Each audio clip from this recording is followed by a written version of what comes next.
नमस्कार। मुक्तिबोध द्वारा रचित कविता सहर्ष स्वीकारा है कि पहले भाग में अध्ययन करते हुए हम लोगों ने देखा, हम लोगों ने पढ़ा कि किस तरह से कवि मुक्तिबोध ने जीवन की प्रत्येक परिस्थिति को खुशियों के साथ स्वीकार किया है या स्वीकार करने का भाव रखते हैं। इसलिए क्योंकि उनके जीवन में जो कुछ भी घटित हो रहा है हर पल, कवि का मानना है कि वह सब कुछ उसके प्रिय के कारण है, उसके इष्ट के कारण है, और उसका प्रिय जो कुछ भी करता है उसके भले के लिए करता है। उसके बाद आपने देखा कि कवि ने अपने प्रिय से, अपने इष्ट से, अपने रिश्ते को, अपने नाते को स्पष्ट करने का प्रयास किया, और कवि ने साफ साफ कहा कि मेरे अंतर जगत और बाह्य जगत, मेरे आंतरिक जगत से लेकर के बाह्य जगत तक, मेरे मानसिक संसार से लेकर के भौतिक संसार तक बस एक ही सत्ता है, मेरे इष्ट की सत्ता। मेरे रोम रोम में मेरे इष्ट का प्रेम बसा हुआ है।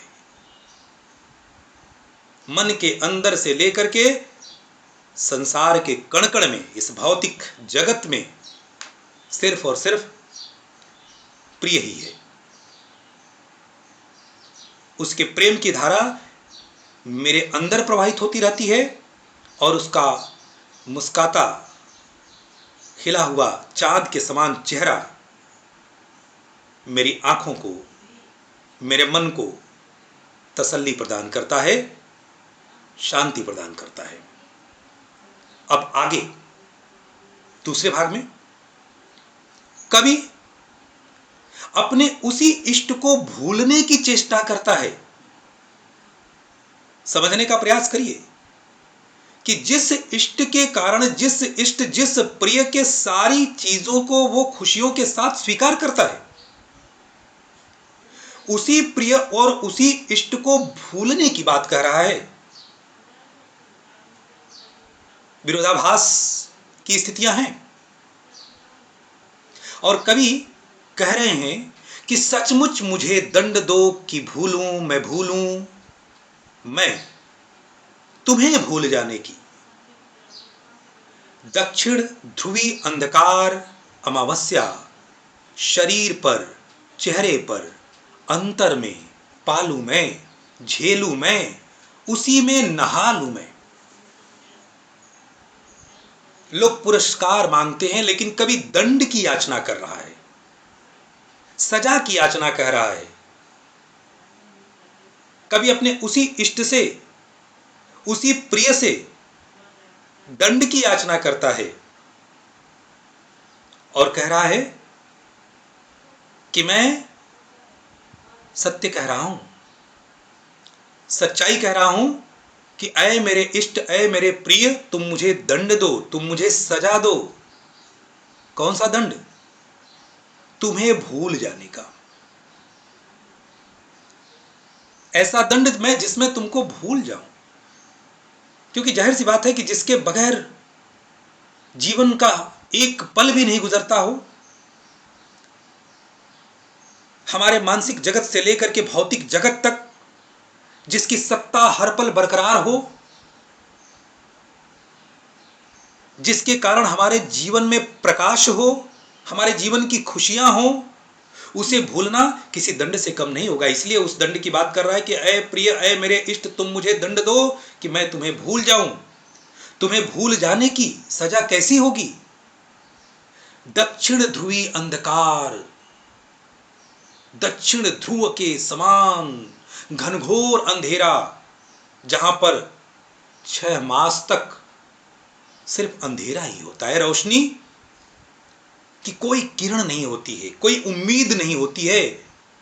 ऐसा घनघोर दक्षिणी ध्रुव के समान मेरे जीवन में अंधेरा व्याप्त हो जाए, अमावस्या के समान घनघोर अंधेरा जिसमें चांद की रोशनी भी नहीं होती है, वह अंधेरा शरीर पर, चेहरे पर, अंतर में पालूं मैं। कभी कहना है कि मैं उसी अंधेरे में डूब जाऊं, मेरे शरीर पर वही अंधेरा हो, मेरे चेहरे पर वही अंधेरा हो, मेरे अंदर, मेरे अंतर में वही अंधेरा हो, मैं उसी अंधेरे के कष्ट को झेलूं। अंधेरा दुख का प्रतीक होता है, अंधेरा कष्ट का प्रतीक होता है, लेकिन यहां पर कवि अंधेरे की ही चेष्टा कर रहा है और तभी कह रहा है कि मैं तुम्हें भूलने का जो दंड है, वह दंड मेरे जीवन में कैसा होगा? दक्षिणी ध्रुव के समान अंधेरा, अमावस्या की रात की तरह गहन अंधेरा, धूप अंधेरा, और वही गहन अंधेरा मेरे पूरे तन मन पर व्याप्त हो, मैं उसी गहन अंधेरे में बिल्कुल डूब जाऊं, मैं उसको झेलूं, उसमें नहा लूं, अर्थात मैं डूब जाऊं। अंधेरे का ही कष्ट और दुख कवि झेलना चाह रहा है। कवि प्रकाश से निकल करके, प्रियतम के कारण जो उसके जीवन में प्रकाश है, उस प्रकाश से निकल करके अपने प्रिय को, अपने इष्ट को भूल करके घनघोर अंधेरे में डूब जाना चाहता है, अंधेरे का कष्ट चाहता है, अंधेरे के निराशा को चाहता है। क्यों? इसलिए कि तुमसे ही परिवेष्टित, आच्छादित रहने का रमणीय यह उजेला अब सहा नहीं जाता है, सहा नहीं जाता है। सहा नहीं जाता है का बार बार प्रयोग, 2 बार प्रयोग करने से कवि की मनोदशा प्रभावशाली ढंग से व्यक्त हो रही है। क्योंकि साफ साफ कवि कहना है कि ऐ मेरे प्रिय, ऐ मेरे इष्ट, मेरा जीवन तुमसे ही घिरा हुआ है, तुमसे ही घिरा हुआ है, तुमसे ही परिवेष्टित, तुम्हारी ही कृपा दृष्टि मेरे ऊपर बराबर छाया हुआ है, छाया हुआ है। मेरा यह जीवन तुम्हारे ही कृपा की डोर से बंधा हुआ है, घिरा हुआ है, और तुम्हारे ही कृपा की छत्र छाया से छाया हुआ है, ढका हुआ है, और तुम्हारे ही उजाले से घिरा हुआ है, तुम्हारे ही रमणीय उजाला। तुम्हारे कारण मेरे जीवन में खूबसूरत, रमणीय, मेरे मन को प्रफुल्लित करने वाला, मेरे रोम रोम को प्रकाशित करने वाला, मेरे तन मन को प्रकाशित करने वाला तुम्हारे कारण जो उजाला है, जो उजाला से मेरा जीवन घिरा हुआ है, जिस उजाले से मेरा जीवन बिल्कुल आच्छादित है, ढका हुआ है, छाया हुआ है, अब वह उजाला मुझसे बर्दाश्त नहीं होता, नहीं बर्दाश्त होता। ममता के बादल की मड़राती कोमलता, तुम्हारे ममता रूपी बादल, तुम्हारे ममता रूपी बादलों का मड़राना, तुम्हारा कोमल स्पर्श, ये मुझे अब अंदर से पीड़ा देते हैं, पिराती, दर्द। तुम्हारे ममता रूपी बादल, तुम्हारे ममता के छांव, तुम्हारा दुलार, तुम्हारा कोमल स्पर्श, ये अब मुझे कष्ट प्रदान करता है, दुख प्रदान करता है। कमजोर और अक्षम अब हो गई है आत्मा, यह छटपटाती छाती को भवितव्यता डराती है, बहलाती सहलाती आत्मीयता बर्दाश्त नहीं होती है, क्योंकि कवि को अपना भविष्य सता रहा है। कवि का कहना है कि कमजोर और अक्षम अब हो गई है आत्मा, मेरी आत्मा कमजोर हो गई है, असमर्थ हो गई है, छटपटाती छाती की भवितव्यता, बहुत ही सुंदर अनुप्रास अलंकार का प्रयोग, साथ ही साथ बहुत बेहतरीन शब्दावली का प्रयोग, देशज शब्दों का भी प्रयोग। छटपटाती छाती की भवितव्यता, मेरी छाती, मेरे सीने में एक छटपटाहट है। किस बात की छटपटाहट? भवितव्यता डराता है, मुझे भविष्य की चिंता लगी हुई है, भविष्य का डर लगा हुआ है। बच्चों, अतिशय स्नेह और दुलार, अतिशय प्रेम, और कोई अगर अतिशय आपका ध्यान दे रहा है तो जाहिर सी बात है कि हमारा तन और मन कमजोर होता है। और जिससे बहुत ज्यादा हमारा लगाव हो, बेहद लगाव हो, जिसके ऊपर हम बहुत ज्यादा निर्भर करते हो, उसको लेकर के एक बात का खौफ भी होता है मन में, या जो हमारा अत्यंत प्रिय हो उसे लेकर के एक बात का डर भी होता है। डर क्या होता है? उसे खोने का डर होता है कि अगर उसको हमने खो दिया या अगर वो हमसे दूर हो गया तो हमारा जीवन कैसे रहेगा। और यही कमजोरी होती है मानव जीवन की। इसीलिए कहा जाता है, इस बात को समझने का प्रयास कीजिए। कभी ऐसा नहीं है कि किन्हीं अन्य कारणों से अपने उस इष्ट से दूर होना चाहता है, या अपने इष्ट से उसको किसी प्रकार का की नफरत हो गई है या प्रतिकर्षण हो गया, ऐसा कुछ नहीं है।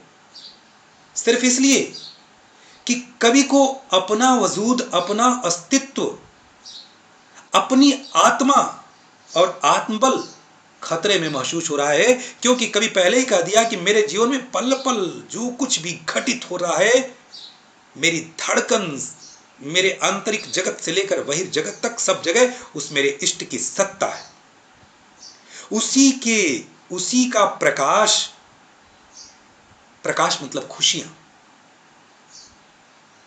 मेरे जीवन में बिखरा हुआ है। उसी के प्रकाश से मेरा पूरा जीवन आच्छादित है, छाया हुआ है। उसी के ममता रूपी बादलों की छत्र छाया हमेशा हमारे ऊपर मंडराते रहते हैं।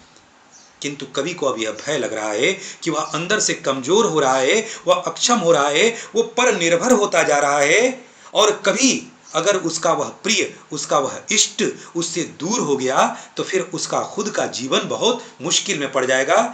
इसीलिए कह रहा है कि कमजोर और अक्षम अब हो गई है आत्मा, कि उसे भविष्य का खतरा उसके सीने में एक दर्द के रूप में उभर रहा है। बहलाती सहलाती आत्मीयता बर्दाश्त नहीं होती। तुम्हारा प्यार से बहलाना, मुझे सहलाना, पुचकारना, तुम्हारी आत्मीयता, तुम्हारा समर्पण, तुम्हारा स्नेह। आत्मीयता क्या है? स्नेह, मन से प्रेम करना किसी से। अब मुझ बर्दाश्त नहीं होता, नहीं बर्दाश्त होता। अर्थात अतिशय स्नेह, दुलार, प्रेम और ध्यान देने के कारण कवि को अब यह जो प्रकाश है उससे उसकी आंखें चौधिया रही हैं। सिर्फ अंधकार से प्रकाश की ही कामना मत करिए। मुक्तिबोध यह कहना चाहते हैं कि हमें प्रकाश से अंधकार की भी कामना करनी चाहिए।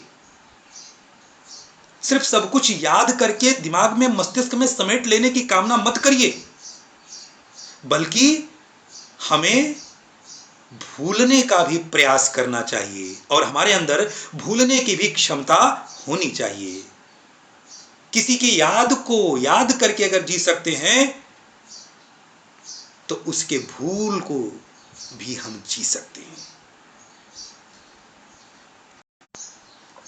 हां, सचमुच मुझे दंड दो कि हो जाऊं पाताली अंधेरे की गुहाओं में, विवरों में, धुएं के बादलों में बिल्कुल मैं लापता। सचमुच मुझे दंड दो, सचमुच, वास्तव में। अय प्रिय, अय प्रिय, अय मेरे इष्ट, तुम मुझे वास्तव में दंड दो। ऐसा दंड दो कि मैं किसी पाताली अंधेरे में, किसी गुफा में, किसी बिल में कहीं धुएं के बादलों में मैं बिल्कुल लापता हो जाऊं। कहीं न कहीं यहां पर देखिए वो कबीर का वह भाव भी मिल रहा है कि मैं घर जालूं आपड़ा लिया मुराड़ा हाथ। सांसारिकता का त्याग, भौतिकता का त्याग। कहीं न कहीं यहां पर कवि वहां पहुंचने की चेष्टा कर रहा है जहां पर वह इस भौतिक संसार से विरक्त होकर, दूर होकर के माया मोह से विमुख हो, सिर्फ और सिर्फ अपने इष्ट के प्रति एक निष्ठ भाव हो सके। इसीलिए कह रहा है कि मैं पाताल के अंधेरे में, किसी बिल में, किसी गुफा में, धुएं के बादलों में बिल्कुल लापता हो जाऊं। लापता की वहां भी तो तुम्हारा ही सहारा है। अगर मैं लापता भी हो गया किसी पाताली अंधेरे में, किसी धुआं के बादल में, तो ऐ मेरे प्रिय, ऐ मेरे इष्ट, वहां भी तुम्हारा ही सहारा है। इसलिए कि जो कुछ भी मेरा है या मेरा जो होता सा लगता है, होता सा संभव है, सभी वह तुम्हारे कारण के कार्यों का घेरा है, कार्यों का वैभव है। अरे मैं अगर कहीं लापता भी हो गया तो वहां भी तुम्हारा ही सहारा रहेगा, बल्कि वहां तो सिर्फ और सिर्फ तुम्हारा सहारा रहेगा। वहां तो मैं ज्यादा एकाग्रचित रहूंगा। कभी खुद के अंदर आत्मविश्वास और खुद के अंदर निर्भरता की भावना को प्रबल करने का प्रयास कर रहा है। यहां पर अपने उस इष्ट के उजाले से भी दूर जाकर के, जहां पर वो स्वयं को महसूस कर सके, अपने आत्मबल को और ज्यादा मजबूत कर सके और उस गहन अंधेरे से प्रकाश की तलाश कर सके। सिर्फ प्रकाश में रहना यह बहुत बड़ी काबिलियत नहीं है। गहन अंधकार में डूब करके रोशनी की किरण निकाल लेना, प्रकाश का मार्ग प्रशस्त कर लेना, अपने तन, अपने मन को प्रकाशित कर लेना, यह बड़ी बात होती है। और यही बात कहीं ना कहीं कवि के मन में है कि अगर लापता भी होगा तो है मेरे प्रिय, वहां भी तुम्हारा सहारा होगा। क्योंकि जो कुछ भी मेरा है या मेरा जो कुछ होने वाला है, जो है, जो होने वाला है, जो होगा भविष्य में, जो भी मेरे जीवन में संभव है, संभव हो सकता है, वो सब कुछ तुम्हारे ही कार्यों के कारण है। वो सब कुछ तुम्हारे कारण है, तुम्हारे ही कार्यों की सुंदरता है, तुम ही उसके कारण हो। और उन सारी चीजों को वैभव के रूप में ले रहा है कवि, सुंदरता के रूप में ले रहा है, वैभव के रूप में ले रहा है कवि।